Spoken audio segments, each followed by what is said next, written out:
how to reset the PHP version to the default version using cPanel. Log into your cPanel account and you will be on this page.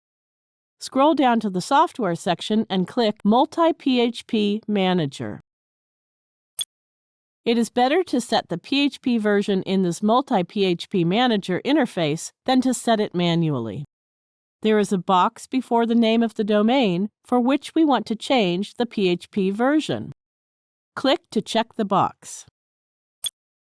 If you can't locate the particular domain, you can use the search bar and find the domain by typing its name. Now click to open the drop-down list of PHP versions and select the option Inherit.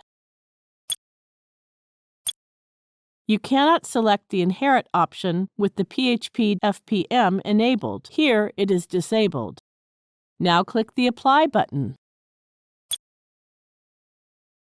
That's it. We have successfully reset the PHP version to the default version for the selected domain. Thank you for watching.